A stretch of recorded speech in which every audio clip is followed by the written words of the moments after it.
Welcome to BODS Mayhem Hour, your source for all hard rock, heavy metal, new metal, alternative, punk, horror punk, hardcore, rock, and all local bands, with your host, John the Bod, a.k.a.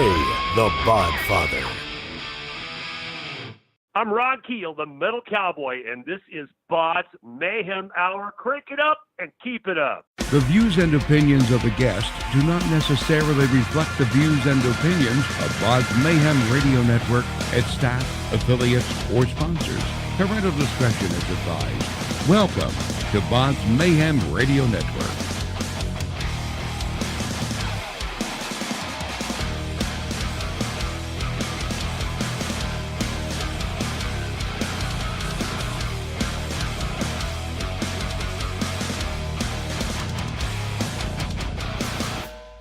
Hey everybody, welcome to BODS Mayhem Hour. I am your host, John the Bod, a.k.a. the Bodfather. And as always, I'm bringing you guys and gals awesome interviews. Today, it's an honor and a huge, huge privilege to have Mr. Ron Keel. He is the Metal Cowboy. He's the vocalist, of course, of the Ron Keel Band. And they have released their new album, Fight Like a Band, via the EMP Label Group. Ron Keel is no stranger to the music world with 35 years in the industry. It's taken him from the concrete jungle arena rock to the dirt roads of country and southern rock and back again. And that's true, folks. Like I've told Ron previously before this started, it's awesome to see somebody that started in metal to go to southern rock and country, things like that, and then come back. That's, to me, that's, like I said, that's a huge feat. So this is your label debut with EMP Label Group. Let's just jump right into this, man. How's it been so far working with the EMP Label Group with David and Thom on this? Oh, it's been great, man. And thank you for that big-time introduction, the Bodfather. I like that. And man, EMP's been great to me. They actually re-released my Metal Cowboy solo album last year. Mm-hmm. We did a reloaded edition of my Metal Cowboy album, which was originally out in 2014.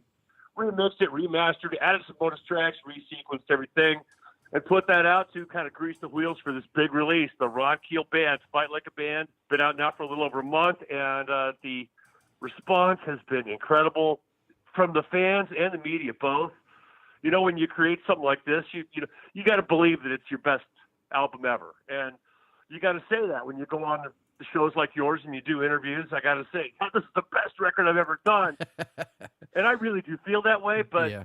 It's really nice when other people say it, when the fans are saying that this is the best thing I've ever done, or at least the best thing since The Right to Rock, which was everybody's favorite, and the media as well. The response from the media and reviewers and industry, it's pretty undeniable because it really is a great record. It's a very solid production, full of great songs from the heart.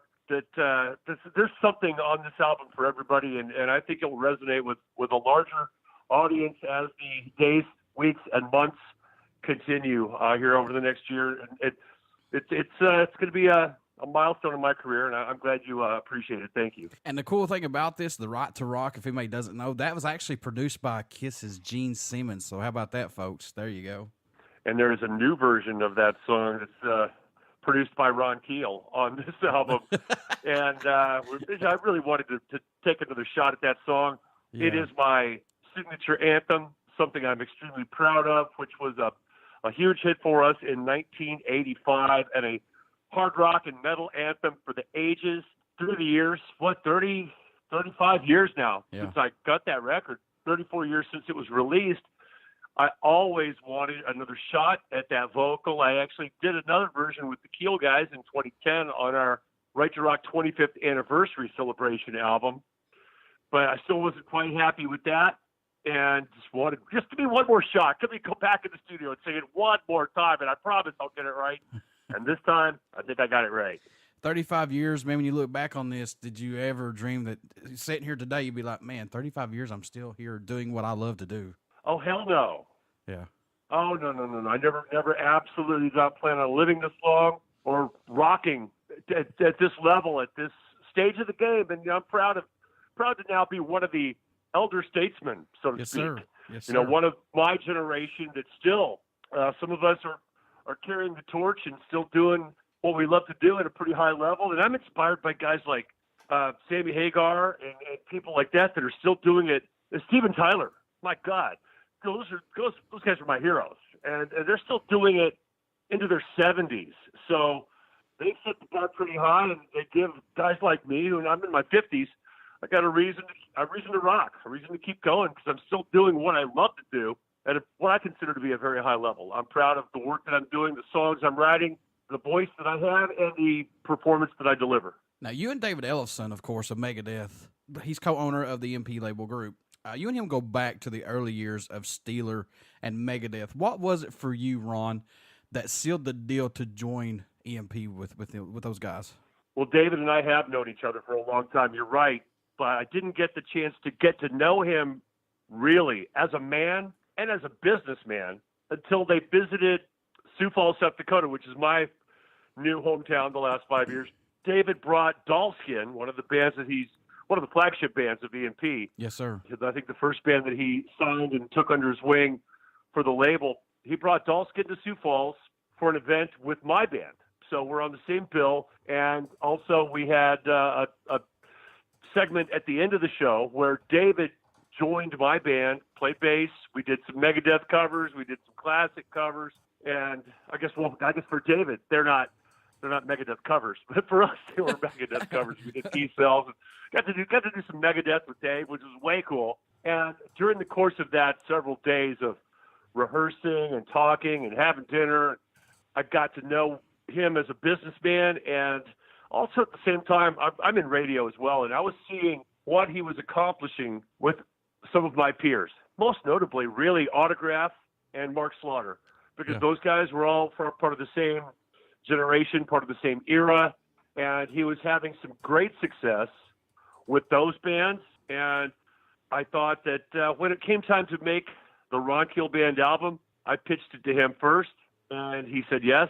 And what was really cool is when we signed the deal, we sat across the table, David and I, this was 2017, we sat across the table with the contract in front of us, and David, who's a metalhead, Dave has love and respect for all types of music and all styles, but he's a metalhead. But he didn't want to force me to do something that I wasn't comfortable with. He just looked at me across the table. He said, "Ron, I want you to sing your life." And that meant so much to me, that he was willing to let me be myself and do what I wanted to do creatively. And I basically did just that on this record. I sang my life.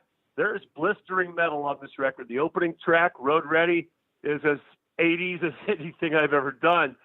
But there are some other flavors, some other colors, which we painted with on this record. There's some commercial rock. There's some twang. There's a lot of, it's if you have to call it something, I call it hard rock. Mm-hmm. That's what my sister would call it. She's 10 years older than me. It's hard rock. She doesn't put all the different metal. There's this kind of metal and that kind of metal and all of the different categories of metal and hard rock and roll and southern rock and whatever. She just thought it's rock. It's hard rock because it's hard. It's heavy. It's loud. It's aggressive. It's strong. I think that's the one word if I had to use to describe my music. I like for it to be strong. Not only sound strong, but strong enough to stand the test of time as well. And I'm just like you. I'm not like you. You're an actual DJ on there. I'm a home online radio DJ, but nonetheless, I still see bands on what they do. I cannot stress this enough, and you hit the nail on the head. And I'll tell all the young ones like this: if you are luckily enough to work with a backing group or label group or anything like that, don't let them tell you how to be. Be yourself, and everything else will fall right into place. Well, it's still a team sport, man. Oh, well, sure. I mean, we do have Dave and Thom Hazaert, the head of A&R label, has a very firm grasp on what we're trying to achieve here, and he's part of the family. He's another member of the band. Sure. He's got to say, Thom Hazaert and Dave Ellefson definitely have a say. They're not telling me what to do, but if they feel strongly about a course of action, a marketing plan, and they'll tell me, and we'll make it happen. And if I trust them enough if it's important to them, I'm going to do it. Sure. If they tell me to go on BODS show, I'm going on the BODS show. I mean, so here I am. And I appreciate it. Oh, man. The Bodfather. Yeah, they said you got to talk to the Bodfather. I said, all right. So I appreciate you having me on the show. This is a blast. I make your music epic. Now, you guys have released the lyric video for the lead track, Road Ready. released in January, and now you guys are preparing to release several singles to rock radio, including "Girls Like Me," which, according to you in a statement, most fun song on the record. Was it hard to choose between the current set of songs, Ron, on this album? Which one would be the first single, let alone video, or which one to go with? Possibly. In fact, I screwed up. Yeah, I screwed up because "Girls Like Me" to me was a brilliant choice for the single because it's just so much fun. It's just a good time song. Everybody loves it. You can't watch the video without smiling, and the video's not out yet. You can't watch this video without cracking a smile, and you're going to feel good. You're going to be entertained. For me, that's what it's all about, is entertainment. So I chose that song, and now that the video's done, we had a chance to film another video and maybe rethink that process, and we want to come out with a debut single that is a little more characteristic of what the band and the album are all about. Now, there are some serious songs on this record. "Girls Like Me" is not one of them. It's funny. It's a fun song. And we felt that we would go with the title track first, "Fight Like a Band," because it is the title of the record. It is the signature song off this album.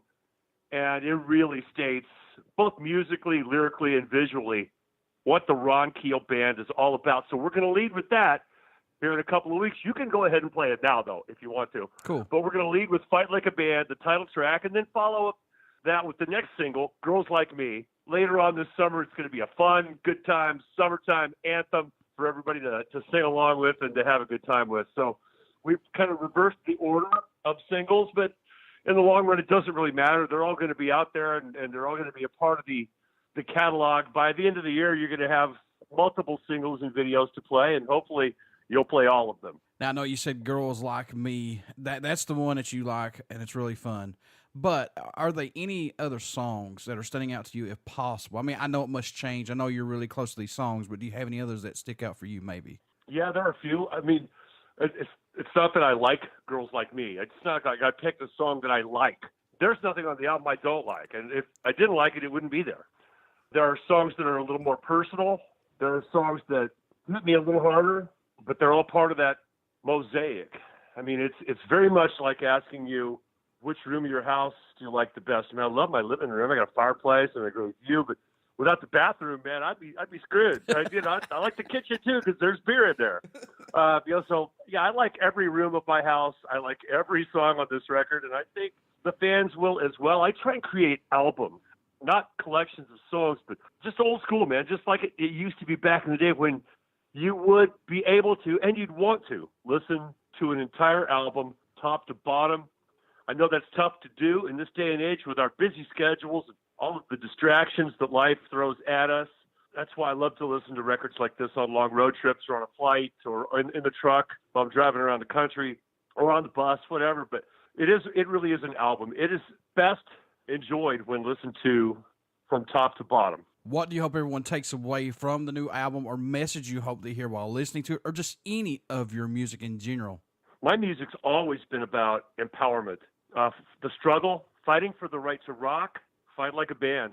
There's a common thread there. The fight to survive that we all go through every day, and the fight to succeed, to be the best you can be, to be the best man, the best father, the best husband, the best front man, to do the best interview I've ever done when I get on the phone with you, to do the best you can do every time you pick up your tools and go to work, man. It's that old American work ethic, that struggle that we all go through every day. I try and give people a little positive energy. It's great music to work out to at the gym. I get that from a lot of fans. They take a lot of people taking us to the gym with them, and I like that. And that feeling of, look at me, man. I'm just a guy from the streets, from a very poor family with a very sketchy upbringing, from a couple of hillbilly parents that dropped out of high school to go on the road with a band. And here I am, decades later, living the American dream, basically, having the chance of a lifetime to do what I love to do, make a living at it, and share it with people that care. And I thank God that there's people out there like you who want to put out positive stuff. Now, don't get me wrong, I love the heavy stuff, I love the angry stuff, but the positive stuff, we need that more right now than anything in this country. And that's just my opinion. So thank you for staying I agree. positive. And I appreciate that. I thought originally, okay, let's make an album. And I had no songs. When I made the decision to record an album, I did not have any songs in the can. It was going to be a fresh canvas, so to speak, that we could paint on. And after what we'd been through the last few years with the formation of the band in the first place was we were assembled. I was given an unlimited budget and the carte blanche ability to assemble my dream team for a business called Badlands Pawn, which was it was an entertainment complex here in Sioux Falls. That's why I moved to Sioux Falls, South Dakota. This entertainment complex, concert venue, radio station, a bar, a casino, just like the Disneyland of rock and roll, especially redneck rock and roll. Like I embody that, and I became the face and the voice of that franchise. The bus, the gear, the crew, whatever we needed, we had it. And I was able to assemble this fantastic band. Well, that thing lasted a year. It went belly up, went south, buildings closed, end of story. And we're all here in Sioux Falls. So, wow, man, we really gave up our lives and our businesses, our careers, our homes, and everything to come here for this. Now it's over. What do we do now? And the guys in the band said, well, Dad, I like it here. I'm staying. And we decided to stay together. And 3 weeks later, my wife was diagnosed with cancer. Oh, man. And all of a sudden, here we are, left with nothing. They took the bus. They took the money. We had each other. We had our bond, our friendship, our music, our strength. It's a great band. I'm telling you, it's a fantastic group of musicians, and it's a great band. But then my wife gets diagnosed with cancer, and I turned to the guys and said, man, I don't think I can tour this year. This is 2017. I don't think I can tour this year. My wife's going to have surgery. She's going to have chemo. She's going to have radiation.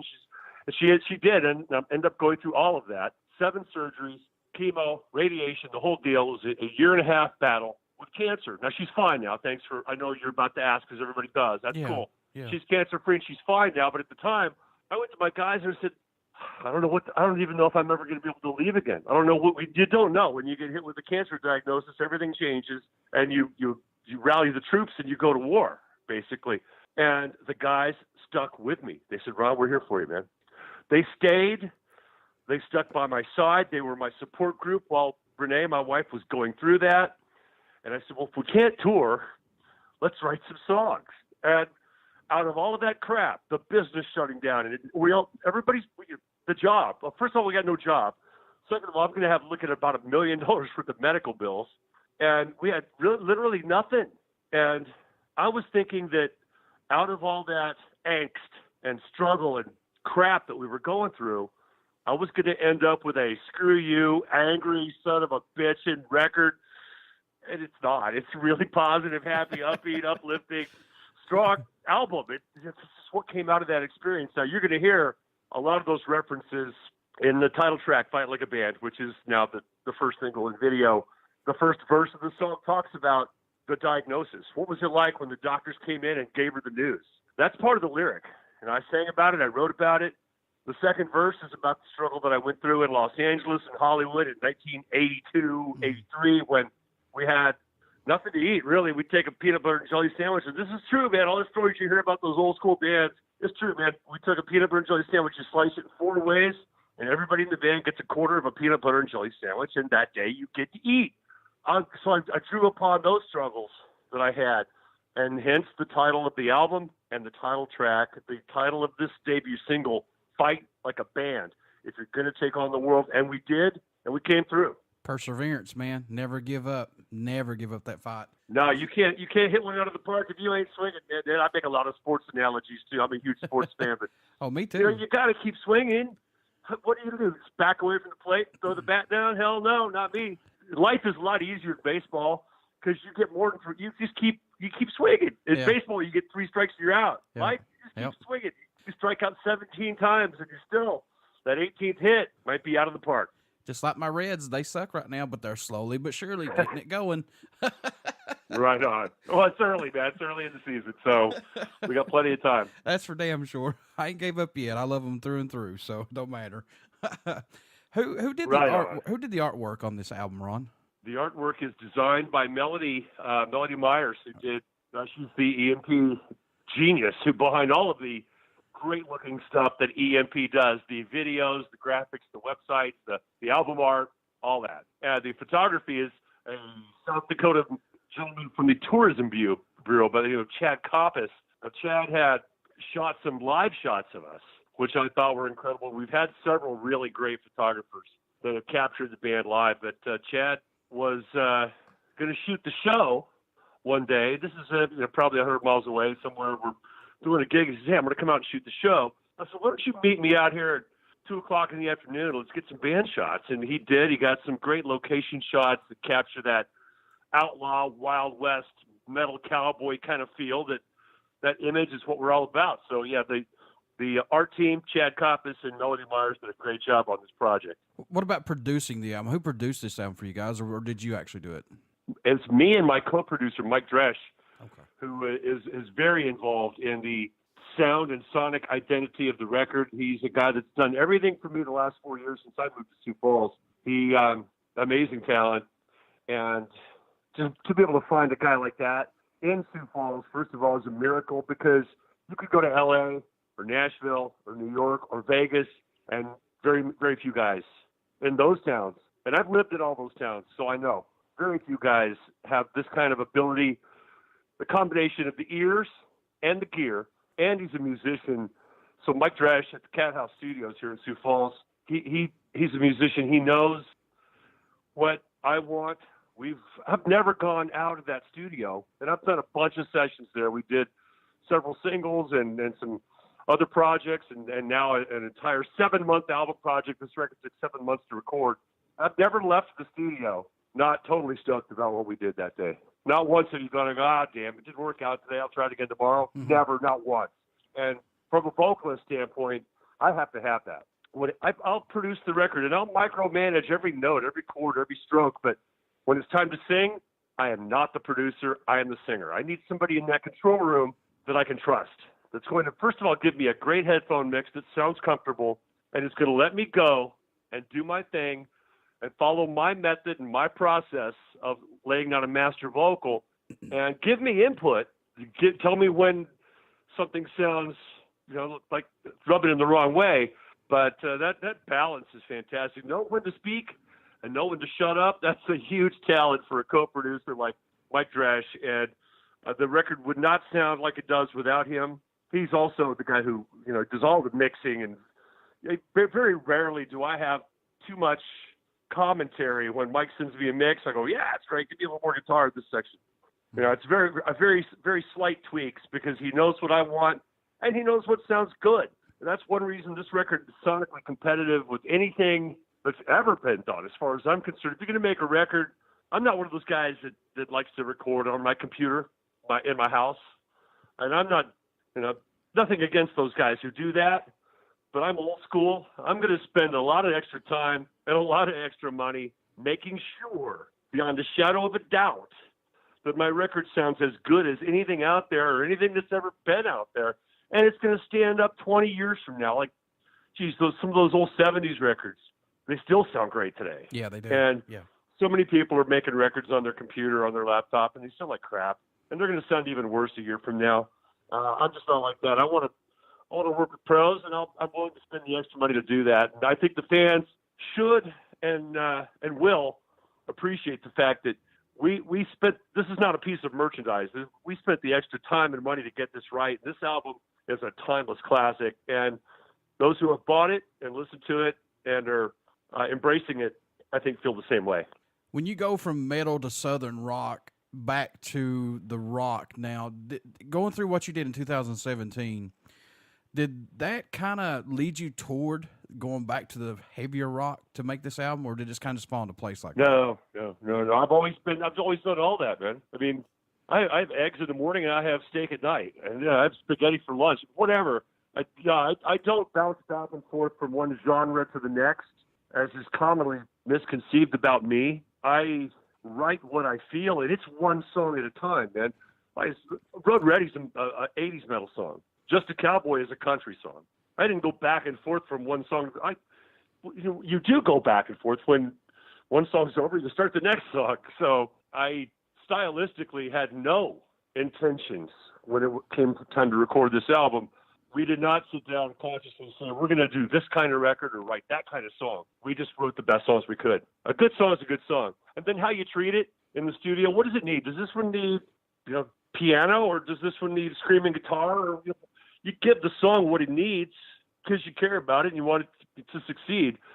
So there's no stylistic intention.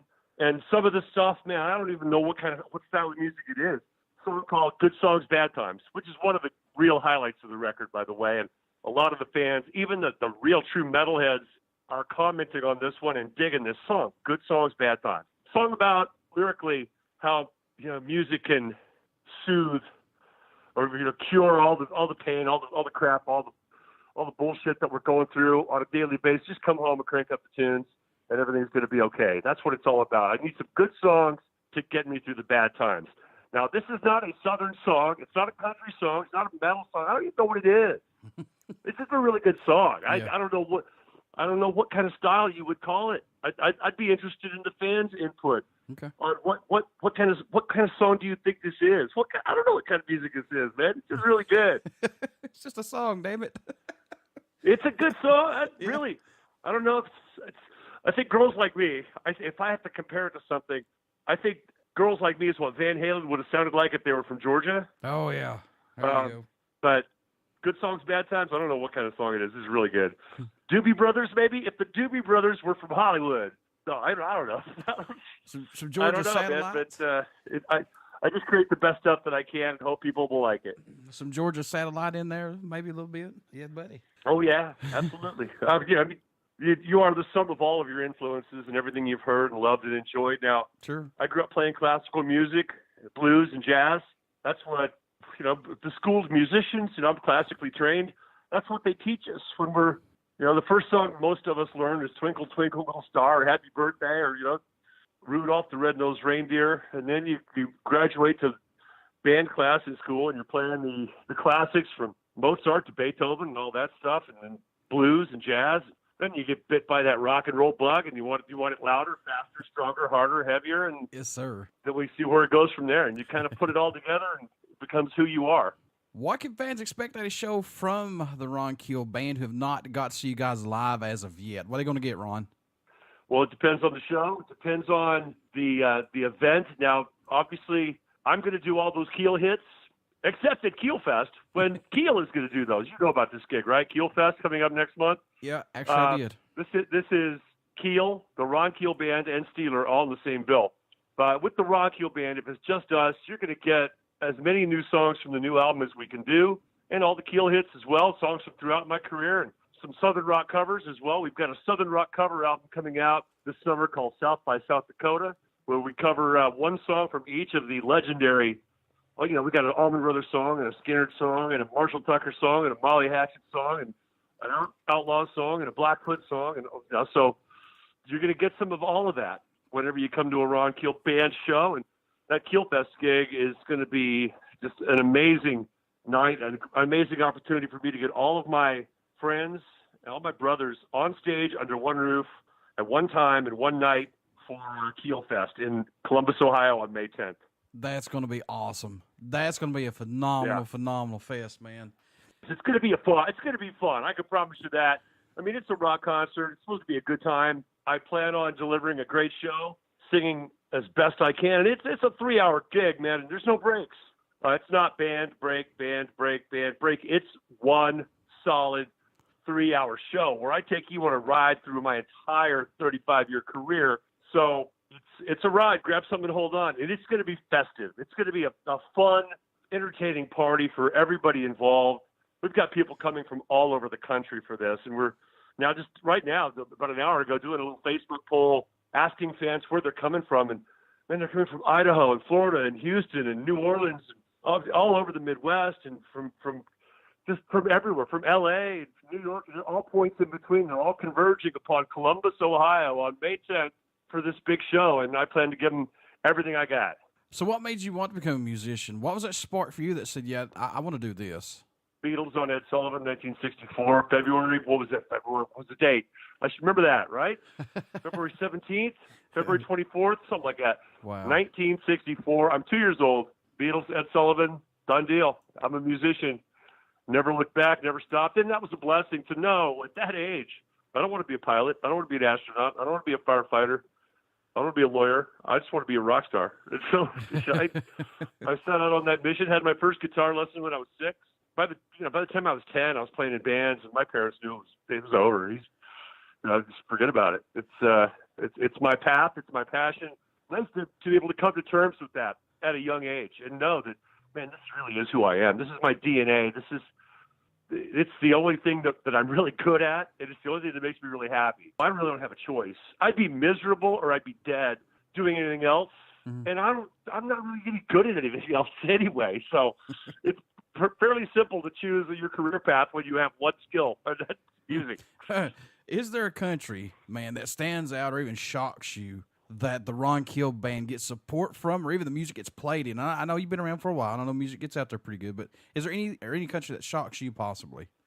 No, I don't think so. I mean, I'm pleasantly pleased and thankful that it's become a global culture now. I mean, the planet is a lot smaller than it was when I was growing up, and there are, of course, you're always thrilled when young people far away, kids in Russia that weren't even born when The Right to Rock came out. Yeah, I'm thrilled by all of it, man. There's not one fan out there or one country or anything like that surprises me or thrills me any more than the next, whether it's the folks here in the wild, wild Midwest or wherever I go. LA, I got back from Finland a couple of weeks ago. I'm going to Milan, Italy next week for a big show, and all the world is my stage, and this planet is my home, and all those people, the citizens of all of the United Nations, those are my people, and we're their band.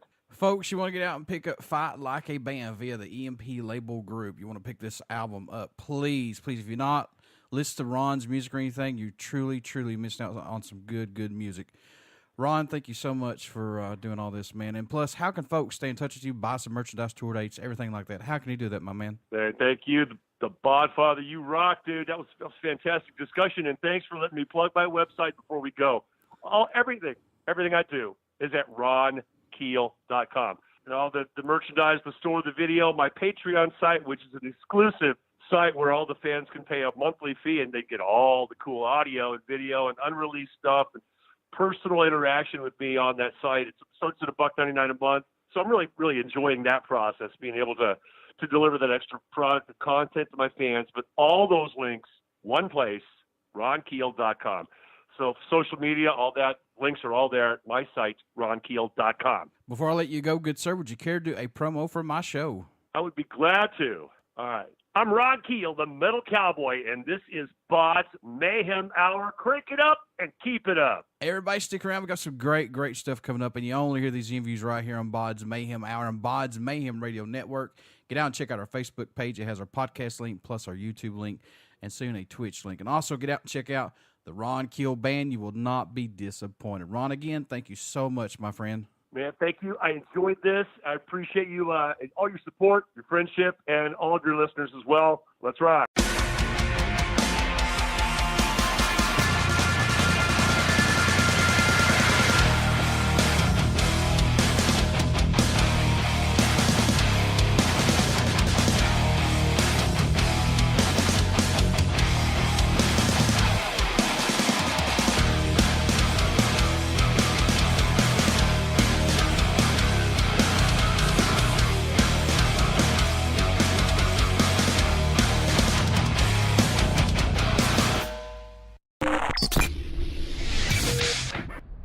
Listening to BODS Mayhem Hour. Follow us on Facebook, Twitter, and Instagram.